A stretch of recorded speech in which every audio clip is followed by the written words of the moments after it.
Saja yang sudah di-share di grup mengenai akuntansi laporan keuangan. Kita akan membahas pertemuan kedepannya bersama teman-temannya mengenai akuntansi dasar saja. Dan kita coba mulai bagaimana sih akuntansi. Sebenarnya akuntansi mirip dengan laporan keuangan. Dia istilah-istilah yang sebenarnya cukup belakangan. Ya sama saja kalau dalam dunia bisnis ada perantara disebut sebagai mediator, mediasi, macam-macam. Tapi kalau mungkin di kampung ada namanya calo, ya mungkin kedengarannya kurang bagus itu ya. Tapi kan kalau sudah di istilah lain kan itu kan jadi keren itu ya, jadi mediator misalnya. Sama, sebenarnya sama itu intinya, dia menghubungkan orang. Sama saja. Nah sama dengan istilah lainnya dari pencuri dan koruptor gitu kan. Koruptor agak keren kedengarannya itu. Tapi kok perampok itu sangar sekali gitu. Padahal koruptor itu jauh lebih parah daripada perampok dan pencuri gitu. Itu sudah istilah-istilah saja. Ya, setiap istilah itu memiliki makna. Nah akuntansi ini jauh sebelum ekonomi modern dikenal, atau jauh sebelum revolusi industri di Prancis maupun revolusi di Inggris itu terjadi besar-besaran, termasuk dalam dunia ekonomi. Dalam prakteknya para orang-orang terdahulu itu sudah dipraktekkan tentang akuntansi. Sebagaimana makna dasarnya yaitu laporan atau catatan keuangan, atau ada yang mengatakan rekening, macam-macam itu. Jadi semacam laporan, ada catatan-catatan keuangan yang digunakan. Tapi nanti macam-macam akuntansi yang bisa kita pelajari. Ada akuntansi keuangan, ada kemanajemennya, nanti terbagi-bagi. Apalagi kita saat ini jurusan manajemen, ya, manajemen dakwah, maka tentu lebih banyak juga ke manajemennya. Maka akuntansi identik dengan laporan, khususnya laporan keuangan. Nah, ini ada salah satu tujuan dari akuntansi adalah menyediakan laporan keuangan kepada pemakai yang berguna untuk dipakai sebagai bahan pertimbangan dalam mengambil keputusan. Nah, misalnya dalam dunia bisnis atau PT gitu ya, atau perusahaan, kalau orang mau investasi atau membeli saham, itu harus mempelajari dulu laporan keuangannya. Apakah prospek perusahaan ini menjanjikan di masa depan atau kira-kira bermasalah. Jadi akuntansi di situ sangat punya peranan sangat penting gitu ya. Oke, laporan keuangan yang akurat, ada standar tertentu yang digunakan supaya orang yang mengerti bisnis itu tidak semudah itu ya, tidak segampang itu membeli saham atau membeli perusahaan macam-macamnya, atau bergabung atau bermitra dengan satu perusahaan. Dia mempelajari. Nah, itulah tujuannya ada akuntansi laporan keuangan. Nah, dari keuangannya itu akan diukur sehat atau tidaknya satu perusahaan gitu. Dan dari situ laporannya. Maka butuh orang-orang profesional ya di situ menangani. Oke, itu indikator yang paling nyata ya, yang paling gampang kita lihat dalam mengukur satu bisnis atau perusahaan, apakah itu menjanjikan masa depan. Nah, akuntansi ini juga bisa membuat ramalan masa depan ya, dengan melihat laporan keuangan dari tahun ke tahun itu, kemudian sampai misalnya tahun 2023 seperti ini, itu bisa menjadi jembatan untuk melihat masa depan tuh. Oh, kira-kira perusahaan ini kedepannya akan lebih bagus atau tidak. Itu sangat tergantung dari laporan keuangan. Nah, saya pikir itu biasa kita pelajari dalam dunia organisasi. Jadi mahasiswa yang pernah berorganisasi, baik itu di waktu dia masih sekolah, SMA misalnya, SMK, madrasah aliyah macam-macam dan sederajatnya, apalagi masuk ke perguruan tinggi, itu biasa berorganisasi. Itu biasa bersentuhan langsung dengan laporan keuangan. Maka ketika ditawari jabatan, dia manahkan jabatan, itu diterima saja, diterima dan dilaksanakan. Karena akan menjadi modal besar dalam dunia lebih luas nantinya dari bekal itu. Sederhana ditunjuk jadi bendahara ya.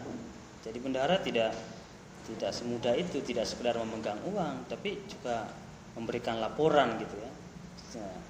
Kas masuk dan sebagainya, dan kenapa pengeluarannya berapa. Dari kecil-kecil seperti itu ya, itu sudah bisa menjadi bekal masa depan. Jadi sekretaris, jadi ketua bidang ya, jadi anggota nggak apa-apa, yang penting punya peran gitu ya, punya peran sebagai orang yang mengurusi orang gitu ya. Oke. Supaya belajar mengurusi orang, tidak belajar diurus sendiri, mengurus diri sendiri, tapi bisa mengurus orang ya. Kalau orang lain pun sudah bisa kita urus, maka urusan pribadi akan lebih mudah. Nah, itu keterkaitannya dari organisasi dengan perusahaan.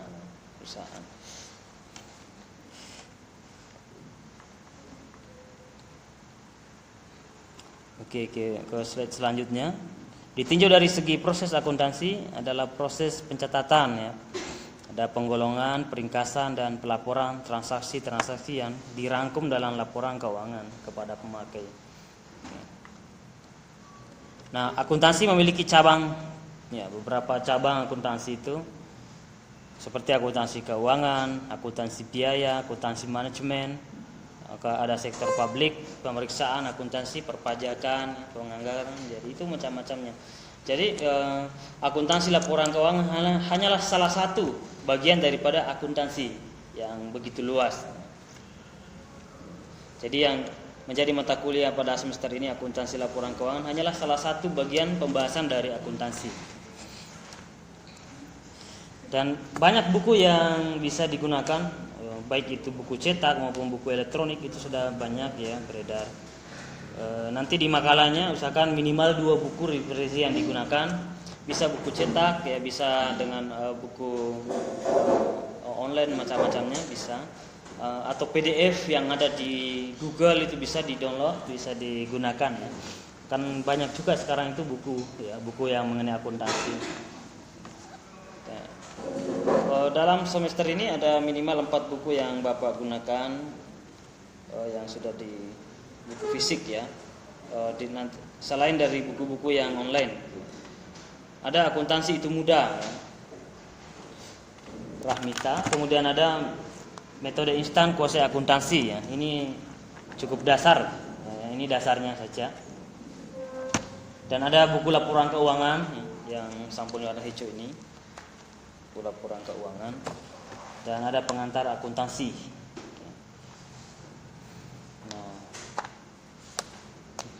Tidak mesti buku ini yang Anda gunakan, tergantung nanti temanya, tema RPS-nya. Melalui tema RPS itu nanti saya cantumkan juga bahwa tema RPS ini ada di buku ini, itu bisa. Nanti lebih memudahkan. Maka RPS yang selama ini biasanya cuma temanya saja. Jadi saya berusaha melengkapi supaya lebih memudahkan. Saya coba berusaha melengkapi temanya dan subtemanya serta buku referensi yang mengkaji tema itu, supaya setiap misalnya kelompok 2 temanya ini sudah ada di situ daftar referensi yang digunakan, sehingga kalau beli buku itu isinya sudah ada di situ ya. Jadi nanti takutnya beli buku misalnya tapi ternyata temanya nggak ada di situ. Jadi itu saya sedang lengkapi dulu, nanti kalau sudah lengkap Bapak share ke grup gitu ya. Pertama nanti kelompok 1 saja, nanti saya WA segera temanya ya. Sambil saya selesaikan daftar buku yang mengkaji tema itu supaya lebih mudah, baik itu buku fisik maupun buku elektronik.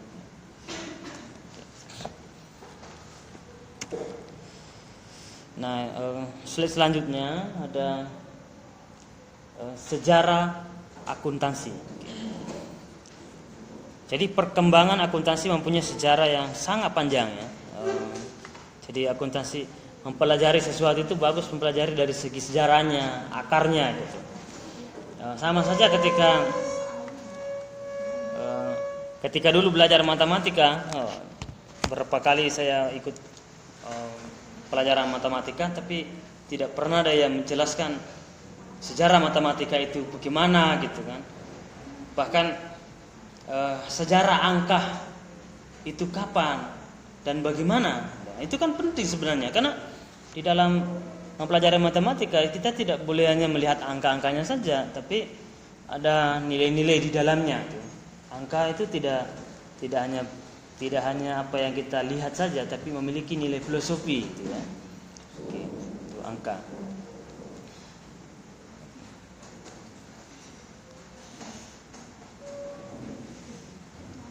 Oke, catatan-catatan dengan penggunaan akun-akun ya sudah dimulai sejak peradaban kuno di China. Di China jauh sebelum Masehi itu sudah terkenal dengan dunia perniagaan, dunia bisnis. Bahkan abad-abad ke-7 setelah Masehi saja China itu sudah maju dalam dunia bisnis ya. Bukan hanya sekarang saja kita menyaksikan China itu luar biasa ya. Bahkan di dalam ruangan ini bisa dipastikan mungkin banyak produk China ya. Di dalam ruangan ini kita gunakan daripada produk-produk Indonesia itu, atau produk-produk dari Jepang itu. HP yang Anda gunakan bisa saja itu diproduksi dari sana ya. Dan hampir kita tidak bisa lepas dari produksi-produksi negara-negara maju yang memiliki standar bisnis dari menengah ke bawah ya, jangkauannya gitu. Jadi untung hanya sedikit ya, meskipun imitasi misalnya, tapi oke. Oh ya, sebentar.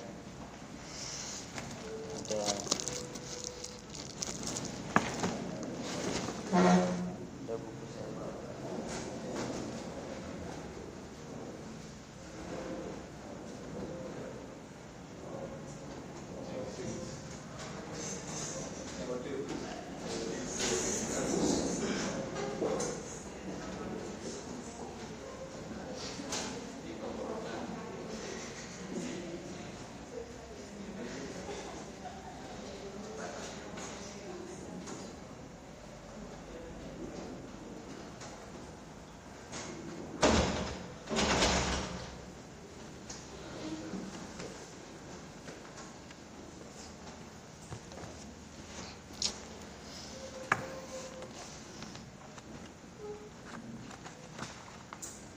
Baik, pilihan saya diamanahkan juga oleh Pak Dekan mengampu mata kuliah ini karena lama juga dalam dunia bisnis ya, dalam laporan keuangan tentu sebagai praktisi bisnis diharap supaya bisa berbagi ilmu dari segi praktek gitu ya.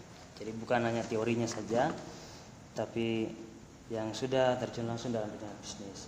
Nah, saya punya motivasi besar memang itu supaya terutama toko buku, karena itu bisa mengembangkan tradisi ilmiah dalam dunia kampus, itu tetap menyambungkan tradisi ilmiah itu supaya kita tidak begitu lupa ya terhadap membaca buku gitu. Jangan sampai kita lupa pada bacaan buku kita karena membaca HP yang terlalu banyak waktu yang kita gunakan.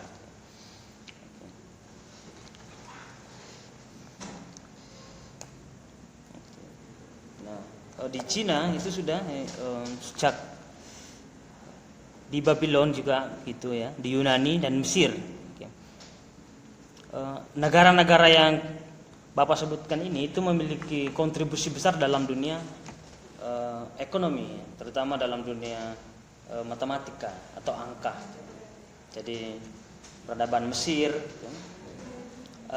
Romawi. Jadi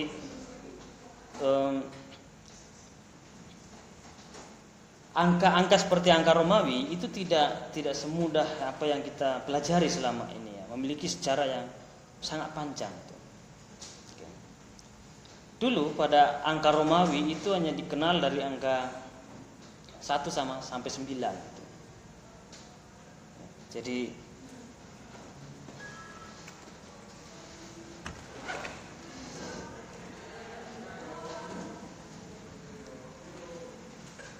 semuanya pada kenal angka Romawi, ya, salah satu angka yang paling tua di dunia, salah satu angka. Kalau peradaban Mesir itu, era Mesir itu tidak terlalu mengenal angka, tapi dia lebih banyak kepada dunia gambar gitu. Jadi ketika ingin berinteraksi antar sesama manusia pada Mesir kuno itu menggunakan simbol, dan misalnya begini, ingin melakukan laporan keuangan, jangan dulu sampai ke laporan keuangan, itu terlalu rumit. Hanya transaksi saja. Pada era Mesir kuno, sebelum munculnya pada angka-angkanya, pada sejarahnya,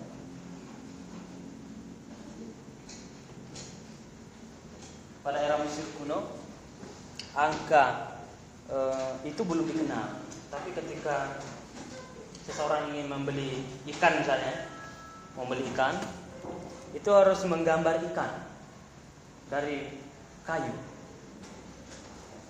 Jadi bayangkan penjual ikan ya dengan pembeli.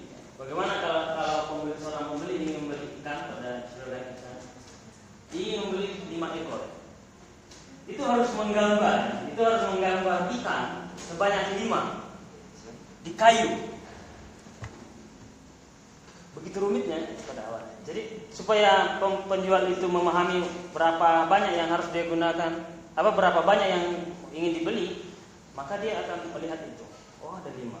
Ya, berapa banyak kayu yang harus kita gunakan? Itu sangat rumit ketika angka belum dikenal. Itu belum ada angka, karena para sejarahnya sangat rumit menemukan nanti angka itu. Nanti ada kontribusi orang India, kontribusi Arab, ya, angka Arab, kemudian ada angka-angka yang 1 sampai angka-angka 1, 2 itu, dan dulunya ditemukan hanya sampai 9. Nah, itu belakangan semua, angka Romawi juga termasuk angka yang sangat belakangan. Nah, perhitungan yang sangat kuno sekali ya, itu di era Mesir kuno. Kalau misalnya